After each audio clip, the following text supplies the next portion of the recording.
Well, first of all, thank you so much for agreeing to do this. It really means a lot, and it will help the non-profit sector a lot as well, I'm sure. So the plan is that I would like to ask you some questions about the wedialogue project, Okay. what it was like to work with me, and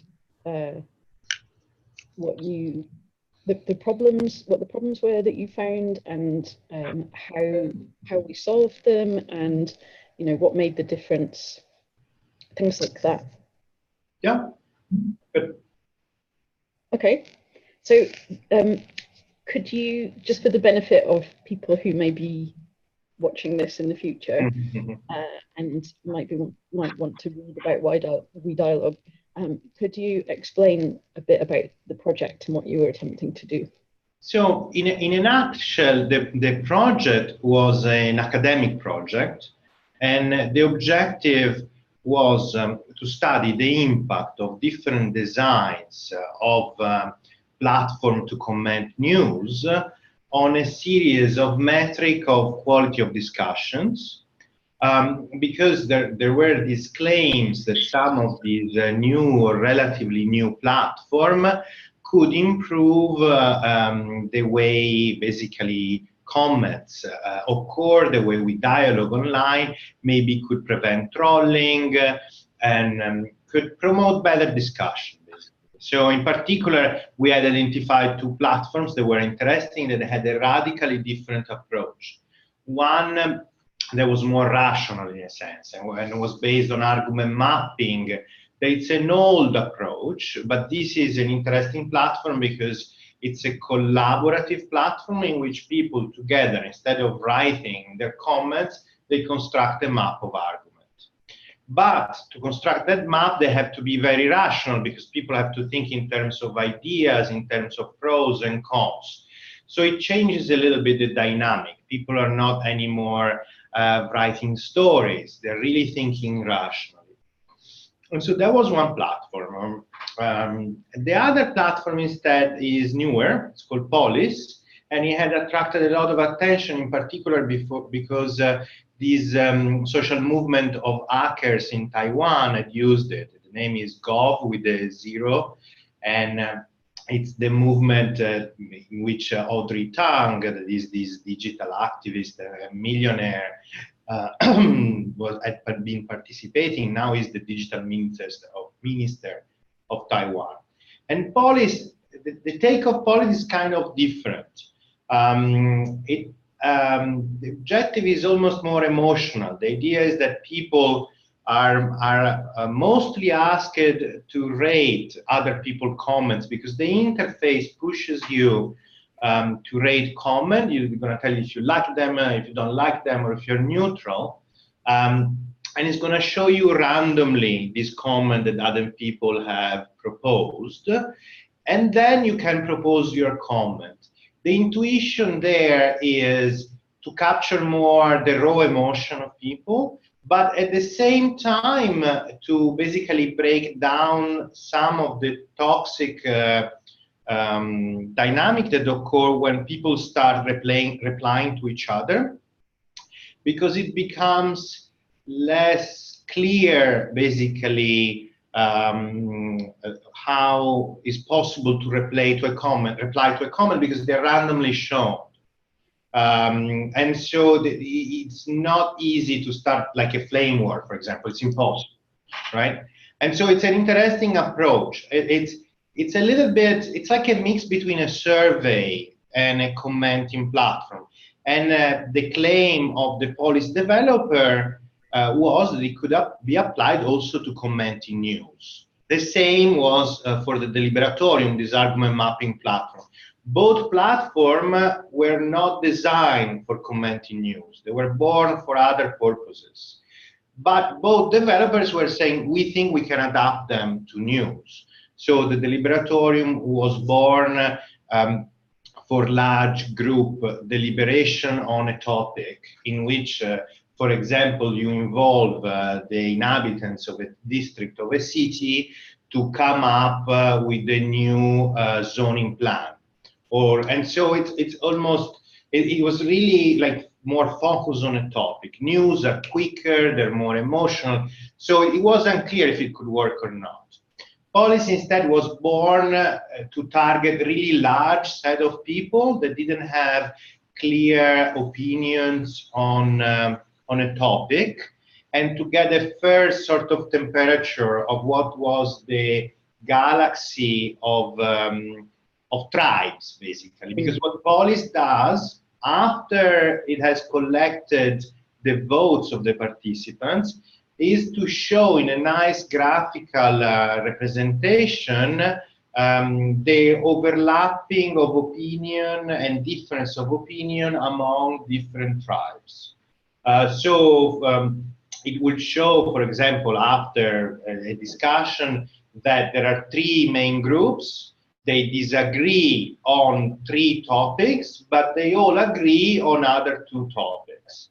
And the claim of the developers, that it's an old claim in the literature on deliberation, is that Polis could promote finding a consensus, could promote opinion change, could promote the breaking down of silos, because it shows your tribe, but it also shows that your tribe is not so distant from another tribe, basically. So these were the claim. And the way we did it, basically, we did it with a rigorous procedure. It's an experiment. So we first invited people to enroll in a citizen science project.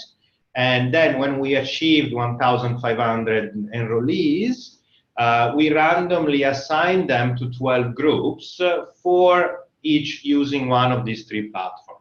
We needed so many groups because each group would develop their own emergent behavior through group interaction and through different type of information. So you need multiple groups. We couldn't have had a rigorous analysis if we're just comparing three groups, because then the difference we were detecting could have been generated just by the group characteristics. For example, in one group, there would be more vocal people, and so they would be commenting more. We had all sorts of other strategies to prevent group effect. For example, we collected a lot of information on the people that were enrolling, and that, by the way, was one of the problems of why it probably was so hard to engage people. Our original target was 5,000 people, if I remember correctly. Yeah, that's right. But we couldn't achieve that. And maybe one of the problems was how complex it was, the enrollment process, because people had to complete a survey that I think was 10 pages or something like that. But due to this data collection, we could basically create a typology of people on the basis of their demographics, but also metrics of we call it intellectual humility. So their propensity of listening to opinion that are different to theirs, and a variety of other similar metrics.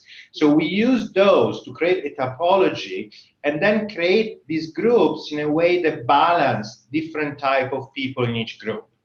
So we mitigated the problem of group effects by having multiple groups and by having this. And then people could discuss, I think it was 10 pieces of news, I forgot. And the piece of news were uploaded every 3 days. And so people had around 3-4 days to discuss a piece of news till a new piece of news will appear. The platform was completely identical for everybody, apart for the comment section. We had moderators that were helping us detecting if there were, for example, trolling or other things, but we didn't have anything. And so the experiment, I think, lasted around 1 month. Then we closed the experimental phase. We had a survey that asked the perception of the people on the quality of discussion. Because one of the things we want to do is to compare how people feel about the quality of discussion, but more like metrics that are actually taken from how the discussion actually occurred, right? So people might think that not a lot of ideas were generated, but then we actually count the ideas, and it comes out that in their group, more ideas were generated in another group. So we don't know, right? And so, but it's interesting to have both metrics to triangulate the difference between perception, opinion, and what happened in reality. After we closed the experiment, we had an open phase. I really insisted to have that, even if it's not usual. Usually, experimental research treats people, participants, we call them subjects. We don't give them any agency. The less they know about the experiment, the better, because in theory, we would like to observe them as if they would not know they were being observed. But I wanted to give back to the community.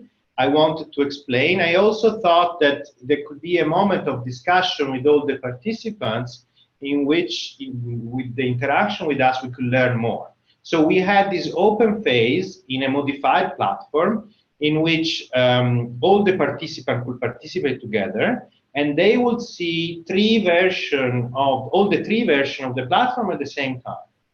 And they will discuss the same piece of news. So they could choose to discuss on the Liberatorium, on policy, and then the control group, there was a chat line.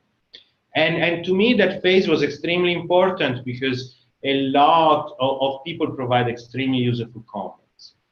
And for example, during the experiment, a lot of people were not liking police because we promised dialogue.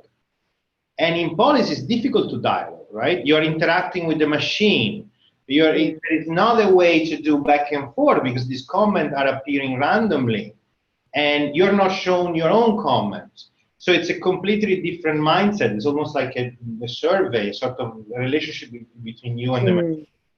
And so lots of people were criticizing and said, you promised us dialogue, you didn't get that. Similarly, lots of people were criticizing the Deliberatorium because a lot of people wanted to read and write nice stories, right?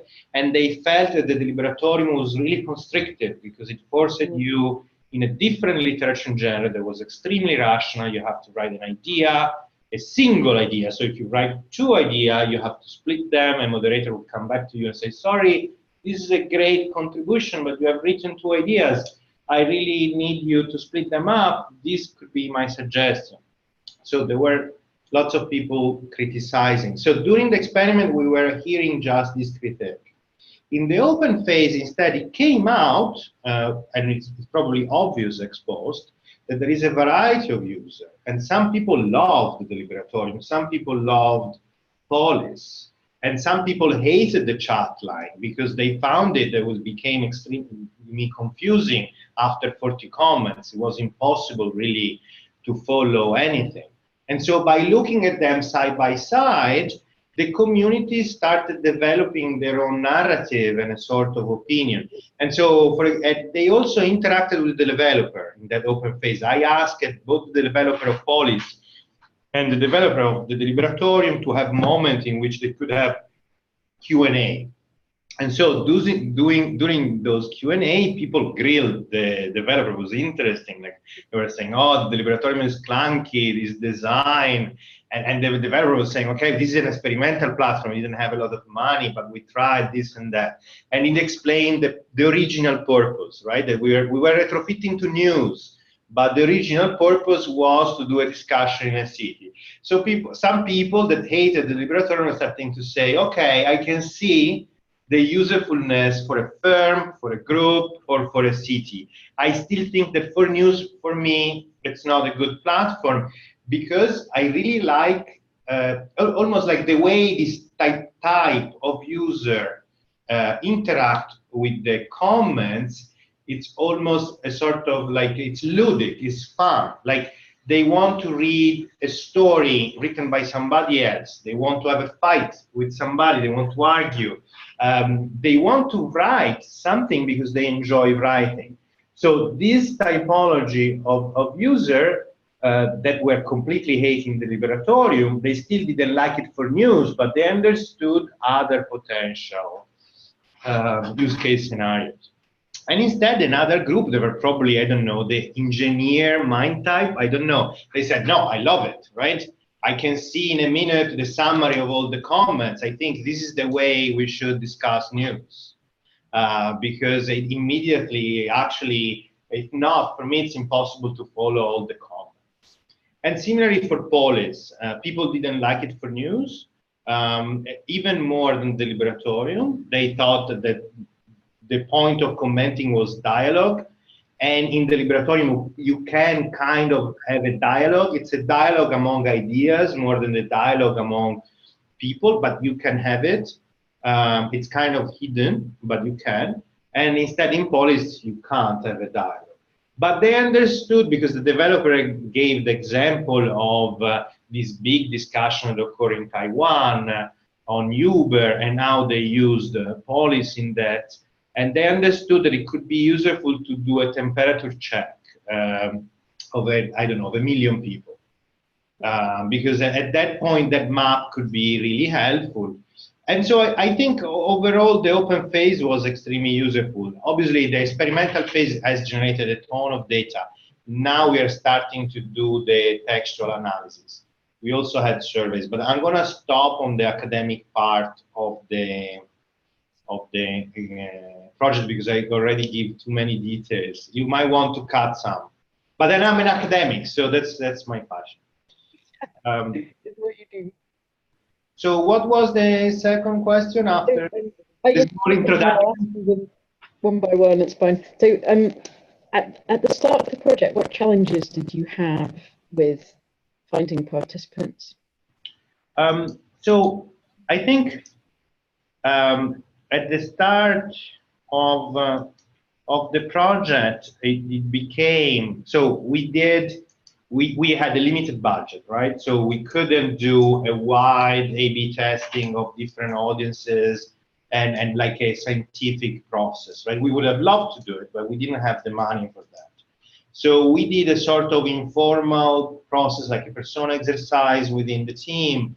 We identified a few target audiences, and you tested some, and there were some initial hypotheses, and we started collecting data. But I think there was one problem that was unrelated, I think, to the procedure, and it was that the project management itself, right? The way we divided the work was too compartmentalized, right? And so you were focusing on studying engagement, and I had another team working on the movie that was supposed to generate engagement, and another person working on the website.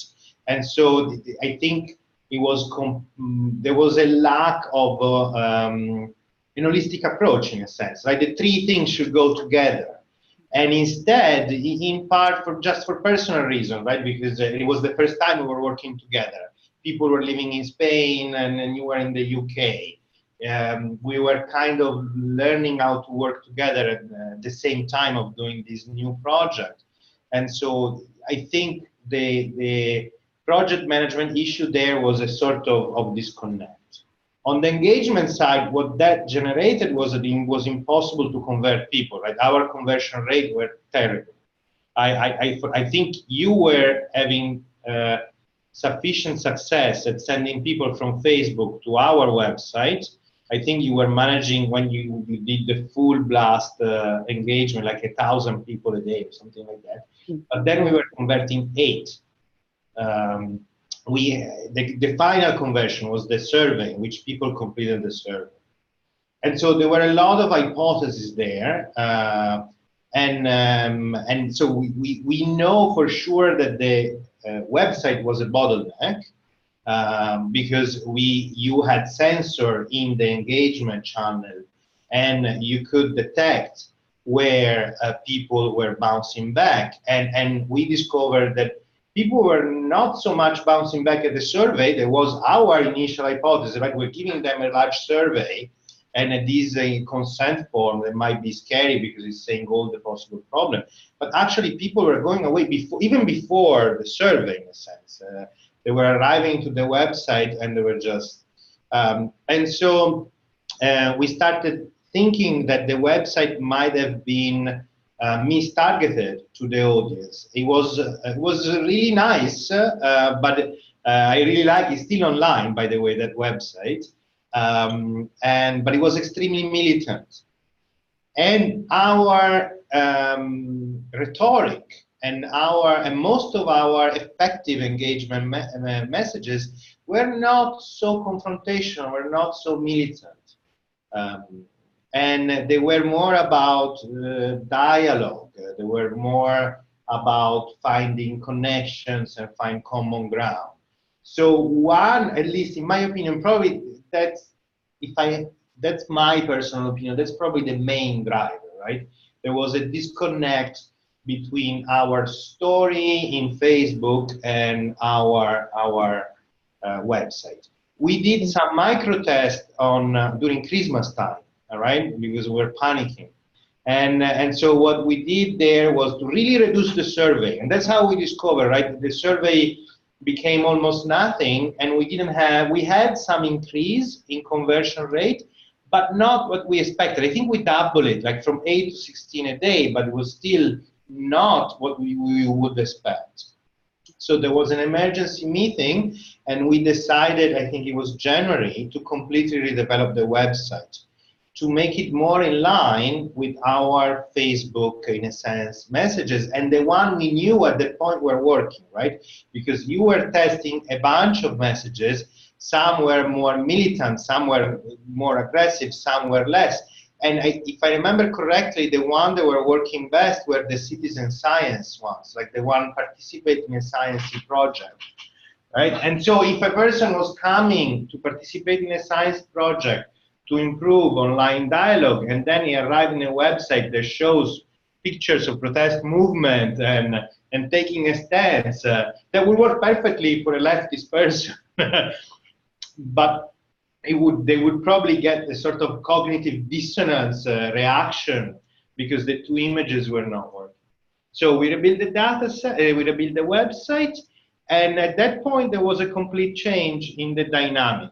And also the other thing that you really invest a lot of time was to strengthen the dialogue and interaction on Facebook. That was extremely important. Because funnily enough, we were attracting a lot of critique from conservatives that we were not expecting, right? Because we really tried to send a message that was balanced, but it's kind of impossible to balance this message about online communication, given that the left and the right has such a strong opinion and vision of how communication is biased by the other group, right? So the left thinks that the right is more prone to be aggressive, and it's more interest to protect free speech, and it doesn't care if people are toxic, right? People should empower themselves and find a way to defend. And the right thinks instead that the left is do-gooders. They want everything to be castrated, and you cannot say anything online, right? So there were these strong opinions that were emerging, and why I think the people who were engaging on the left were not reacting to our message. We got a lot of reaction from free speech supporters and people that were literally scared that this was another, what they were calling it, another attempt to castrate internet, to make it less free, to prevent, a lot of were Americans, so they were using the language of like their constitution to say free speech is mandated by the constitution. And so we had, I think, literally hundreds of comments of that sort. And they were highlighting also various fears about transparency. And so you started engaging almost with each of them, right? And really explaining what we were doing, that we were not trying to basically prevent anybody to express their opinion. It was really an attempt. It was a scientific process. Sometimes you were joking with some people. And I think that dialogic moment was for sure a great contributor, because in the end, from the survey, we know that at least I think a third of the participants is conservative. And that for me was a great surprise, because in my previous pilot, I've done a pilot in 2012, and it was impossible to engage conservatives. So it was interesting that we managed to get conservatives, and probably it was a combination of changing the website and to really point in the direction of scientific research, and in a sense, taking them seriously on their fears and dialoguing with them. I remember also that you tried a bot, but you told me that it didn't work so much. I remember because that night when you started the bot, I had notification on my phone for every person that was being contacted, and he started making sounds every 3 seconds, and I was, oh, what's happening? But then I don't know exactly where the bot was failing, because I saw a lot of starting of conversation. So maybe first engagement was working, but not final conversion. But from what you told me at the time and from your report, it seems that the bot was not very successful. And so in the end, basically, if you compare the before and after, when we had the initial strategy in 2 months, I think we engaged, what was it, 300-400 people? And then in 1 month, we did the other 1,300. So there is a really incredible rise. And maybe there was no way to avoid it, right? Because I think, in a sense, a lot of things could have been done better, right? In particular, in the project management of the theme at the beginning, because there was this disconnect. But then we were constantly testing things and dynamically updating our messages. And so, in a sense, maybe even if the theme would have worked way better, we would have anyway probably to have changed the website, maybe in a slightly different way, right? And so I think this is almost inevitable, and it's what works, right? That you have sensor in place that tell you where you're failing, and you block that failure. And when you overcome that failure, people start engaging. So there is one very important contextual variable, that when I did my pilot, it was extremely easier to engage people. I had super high conversion rate. Why? Because I invited people to discuss politics within a political party with a potential impact on politics. And people have an hunger for that. And so the conversion rate, in fact, when I think the first time I pitched this project to you, I said, oh, you'll see, it's going to be different. It's going to be easy to engage, because I had that experience, right? And I remember that the two main drivers in that 2012 experiment I did in Italy were the desire to do a citizen science project, that's a constant, but also the desire to send a message to the Italian Democratic Party that was the partner of that project. This time, we didn't have that. This time was this vague process that was very unclear to the participant. That was complex, and there was this goal of improving online discussion, but about news. But it was not as powerful as an overall message as, look, you can tell the Italian Democratic Party what's your preferred electoral system, and the Italian Democratic Party is actually drafting their new program, and what comes out from here, we're going to rank the votes, and the top one will be something that the political leader of this group will strongly support in the meeting of the Democratic Party. So that was an empowered process. Not amazingly empowered, it's not that we were changing laws, but there was some empowerment. Instead, the new pilot, wedialogue, had no empowerment whatsoever. It was purely research. And that has a massive change on the conversion rate and how difficult it is. And so we had to completely adapt all our expectations of what we could do. I think it's probably even lower than a normal charity campaign, right? Because that has a shared goal, right? If you are collecting money for to help having clean water, I'm seeing these ads in TV right now, they're a bit scary. That a person can relate to that objective and they can participate. Instead, here the objective was pretty tough, right? You're comparing digital platform to improve online dialogue. How, like, it was really complex. It was fascinating for us because it was really even just the engagement component to see what. So yeah, do you want me to focus on something else or? Well, I also wanted to ask you, what do you think would have happened if you hadn't been able to, or to work with me and engage me for the to help with the recruitment?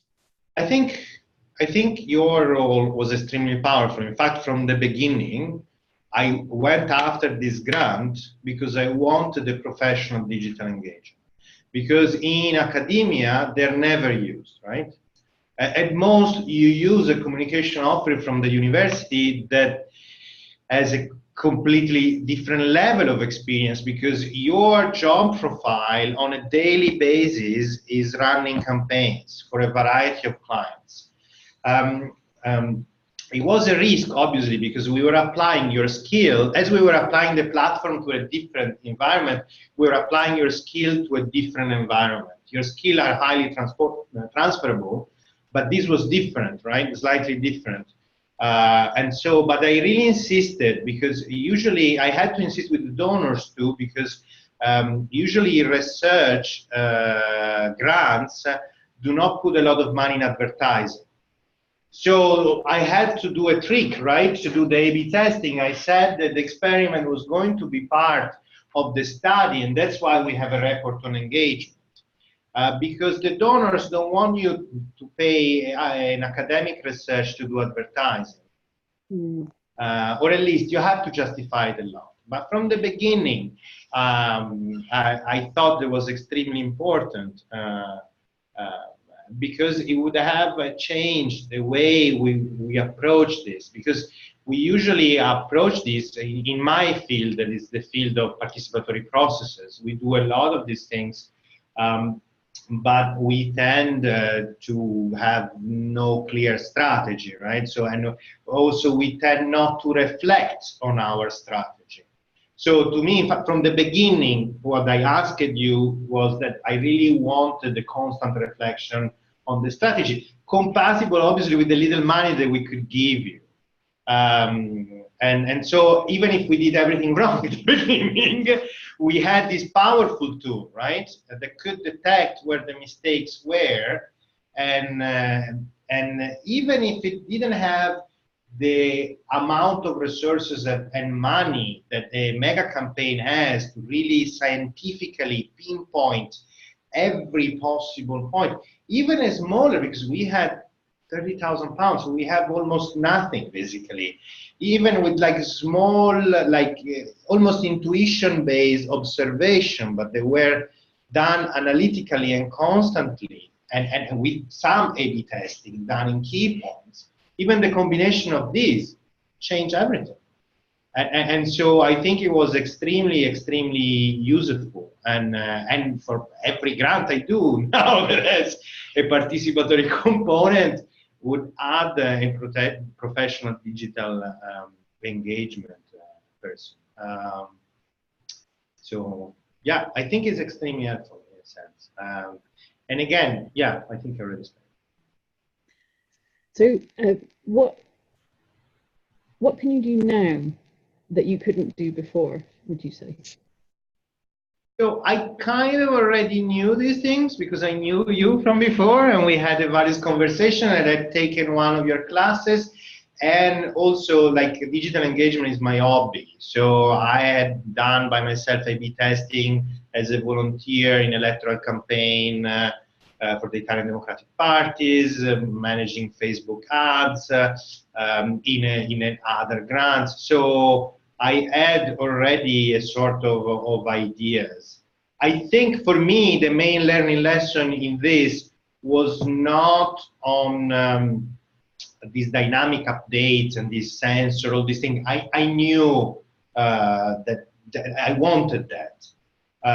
For me, the lesson was on project management, right? What we could have done really better was the beginning, in which we had this moment in which we had 3 teams that were working and were not really having, we didn't have an holistic view. So I think if that would have probably have increased our engagement a little bit more. I don't know how much more, but a little bit more, because we would probably have done mistakes, but we would probably have been able to go even faster. And so that's the primary lesson. So probably if I had to give an operational suggestion, the next step would be probably not to have the digital engager as a consultant, but to have the digital engager as a key person in the project management chain that is embedded at the high level, at the top level. With the, in our case, it's research, so the PI, right? So otherwise, the PIs were taking decision, and that they were consulting with these other teams. And instead, given in participatory process, engagement is the core, because in other things it's different, but in our field, we are trying to get people to participate. Engagement is the core. Without people participating, we can't do the project. So basically, the digital engagement officer, if you have enough money, should probably be the project manager. If you don't have enough money, then it should be embedded at the highest level you can. Because at that point, your engagement strategy, it's coherent and it drives all the other pieces. And it's very coherent with the research too. And the objectives are obvious, right? We had one of the big mistakes we had that you noticed and you told me later, because we were learning by doing a bit, was that the PIs were giving short-term objectives, and the long-term ones were unclear, right? Our long-term objective was to have a certain number of survey filled. But for most of the 3 teams, this was not clear at all. For some teams, the objective was just to have views of the website. It's completely different. It's a different level of the conversion chain, right? And so again, that mistake could have been easily solved with more discussion, more experience. It was also the first time we were trying something like that at this scale. So yeah, that would be probably an operational suggestion. If you have enough resources, probably really think about having project management engagement in the same person if possible. If not, if you don't have the money for that, have the project the engagement officer being really plugged at high level. Otherwise, it's less good advice. It really is, you know, to make sure that someone right at the top of a project really knows what they're doing when it comes to digital engagement. I agree. So if you were talking to someone who was thinking about working with me or working using a similar method to really hugely increase the numbers of people for a research project or for a campaign, what would you say to them? You are an extremely useful asset, right? I think one of my mistakes was not to empower you more from the beginning, because we were the first time we were working together. And so I didn't know your capabilities, basically. And instead, I worked together with other members of the team. And so at the beginning, I was empowering more these other members of the team that had actually less experience in engagement. They had more experience in design or in communication and media, right? And so you basically, at the beginning, at least that's my reading, you had less freedom to operate at the level that you can operate. And it was only when everything failed that at that point I said, Rachel, we need help here. And at that point, that's when the moment in which you were the project manager, basically, right? And that's when we had the uptake. Like, we changed radically everything. We're free to explain. And it's not that you did everything right, right? For example, you had some views on how to message people that were really powerful and emotional, and we have a debate on that. And I think I convinced you that it was not the correct target for the citizen science project, right? And then we were actually confirmed by the data. So it's obviously it's normal that we grow together and we learn together. But clearly, you were a super useful asset.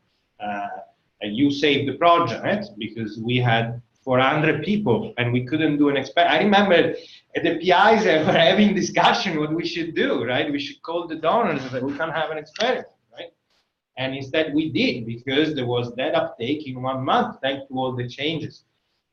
And so, yeah, I would basically tell any client, kind of independently of the type of resources they have, because sometimes people are scared and they think that they need a lot of money to make this technique work, right? And instead, even looking at our process, maybe our budget is big for somebody, right? We had 30,000 for including advertising, right? Maybe for somebody this is a lot of money, they just have 5,000. Maybe for somebody they have way more. But even with less money, there is a methodology that you bring to the table that it's a reflexive methodology of what's going on, and trying, obviously it depends on the amount of resources, but really trying to add this sensor, understanding where the problem are, and solving them. And so even with way less budget than what we have, I think it would be extremely helpful in any type of engagement. Because again, it might be a field that you don't know so much, so you might propose ideas that don't work, right? But with the dialogue with the client, you're going to update because you have the sensor in place to update, right? So you are bringing your huge experience in charity, in which strong emotional appeal worked, right? And so you said this work. And instead we were skeptical because we know our participants, and often they're skeptical about these emotional appeals in that environment, right? That is dialogue and deliberation. But you had the sensor in place to detect that the emotional appeal was not so effective, and we really went toward the citizen science one. So I think it's the methodology in a sense, right? And I think the client should not fear that it's not scalable and adaptable to the level of the budget they have. I think that's another important message. No matter your level of budget, there is basically systematic and analytical methodology can be applied to improve your engagement. Yeah, absolutely. Oh, thank you. It is absolutely true that the methodology, that's such an important part, and even the experts can get it wrong, but as long as you have the right system in place and you're learning and you're dialoguing and you're really listening very carefully to what people are telling you, then nearly any project can succeed, and the budget doesn't have to be a blockage. So yeah, thank you, Paolo. So I'm sure everyone is dying to know actually. So what was the outcome of the experiment in the end? So we have preliminary outcomes that are based just on the survey, that are actually completely different from what we're expecting, but they're similar to what people told us in the open phase. Basically, the survey are in line with the fact that people think that the traditional commenting platform is better. So people perceive that the dialogue going on in a traditional chat line is better in a variety of ways, than the dialogue going on in the Liberatorium or in policy. And that was extremely surprising. We're not expecting that, particularly when you think about that we had questions that asked something like, do you think that all the pros and cons of the ideas on the table were being covered? Because why that was surprising? Because the Liberatorium forces people to think about in pros and cons. And so it was such a big surprise when people, basically when you look at the survey, it comes out that people think that the Liberatorium actually generates less. It's probably not true. That's the other interesting thing. That's my current guess, that when we're going to actually count the pros and cons, the Liberatorium is going to, because it's constructed for that, and so it's going to show that there are more pros and cons. But we still have to do all that coding. So I think the second set of results will come out probably next year, because we have I think around, I don't remember how many, but 10,000 textual comments. And we will have to code them and unpack them in ideas, pros and cons. And then we have this index that is used in our field that is called the Deliberative Quality Index. It's an index on the quality of discussion, and we're going to try to apply it to see if we can find something. But yeah, so there were lots of learning experience. And for sure, for anybody that is doing randomized controlled trials, so this type of experiment with subject, I highly recommend to have this open phase at the end. That was one of the major lessons. I learned so much transforming the subjects that were guinea pig in actually being citizen scientists, and they loved it. They were really, I still receive emails from people that suggesting things, suggesting other platforms.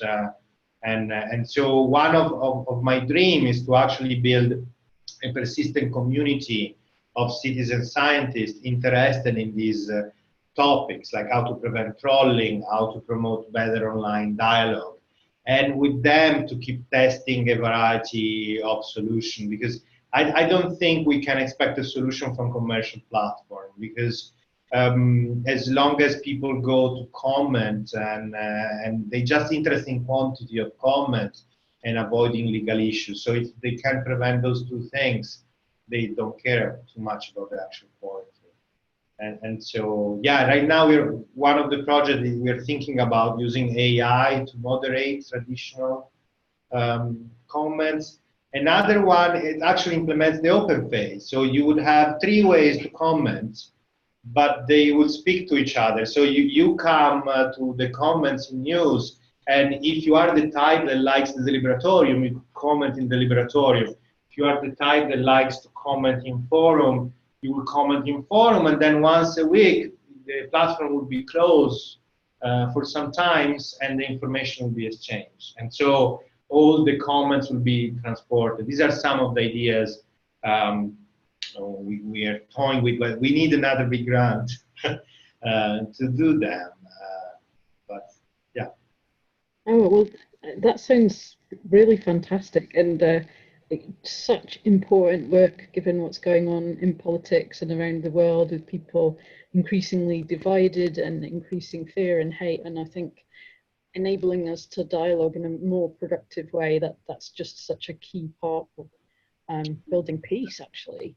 Yeah, I think so. Enabling new ideas and new voices to be heard, really. So yeah, if anyone watching this is interested in those sorts of things, then Paolo here. I can talk you to them.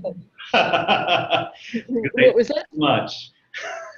I said, and then I can talk you so much that you will die. I can talk you to them because I talk too much. No, what's interesting, I think, is that the low-hanging fruit is probably to overcome toxic dialogue, because that's relatively easy to detect, right? So we are probably getting close to that.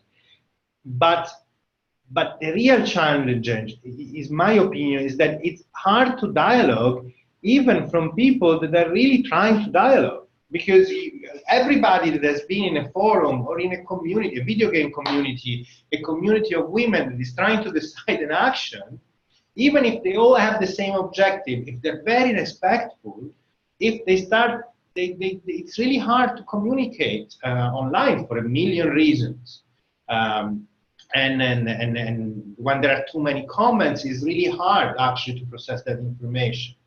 So that's where these argument visualization approaches that might be a little bit restrictive are helpful. So one of the solutions we're thinking is that the platform will start as a normal comments. When it reaches, I don't know, 40, 50 comments, it switches to the large scale mode. And it summarizes for a bit. And then if people want to go back, they have that summary they can look at, so they don't keep repeating the same thing. And the summary is there, but they can still tell stories and interact the way they like. So all sorts of directions. Yeah, that sounds like it might solve the problem of you know, when you see on these Facebook comment threads, I'm closing this thread for comment because it's got too heated and people are going around in circles. And exactly. So yeah, that's really interesting. Thank you. So I think I'll draw to a close here, Paolo. But thank you so much for your time, and it's been so enlightening, and I'm sure that this discussion will help people to make decisions about how to make their digital engagement better and how to get, you know, better quality of conversations online as well. So yeah, do you have any final thoughts? Any final thoughts? I really think that in my field, this participatory process, we tend to work a little bit in silos. So the political scientist with the political scientist, the communication expert with the psychologist, right? And instead, having these interdisciplinary projects as we did, they were truly interdisciplinary. Like, it was hard to understand each other, right? Not a fake interdisciplinary project in which you have a random psychologist that says 3 things that disappear. No, we were really trying to decide together. That's extremely difficult. So it's tough. You could have to invest resources in managing the translation of languages. But it's super rewarding. Like, because you go in really new directions that you have not thought before. And to me, they're the most interesting projects. So particularly, but I think it applies not just to academic research, it applies also to potentially to project management of infirm or other campaigns, right? Really thinking about the diversity of your team. Like, the diversity is richness. Or whatever level. In academia, it's about the topic you're studying because we're so focused. But from gender to life experience and diversity that is empowered. No, it's not token diversity that you have. Okay, this is the youth that comes once and tell us what he gives us feedback to our digital engagement. Right? In Boston, in the digital participatory budgeting of Boston, they had a huge change when the communication officer was 15 years old. They got all the young people to come, even if the other one was very good. It was 30, and so the language was just different. And what looked completely stupid to the 30-year-old guy was working fantastically for the 15-year-old guy. Or girl, I think she was a woman. I forgot. But anyway, that's another example of the power of diversity in a non-academic environment, right? And so I think it's something to keep in mind, but it should be empowered diversity, because token diversity is useless. Absolutely, yeah. I really, yeah, I agree 100% with that. What a great story. Thank you, Paolo. I appreciate your time a lot, and yeah. Good luck with the next phase. Thank you. Yeah. We'll speak again soon. All right. Thank you. Cheers. Bye. Okay. Bye.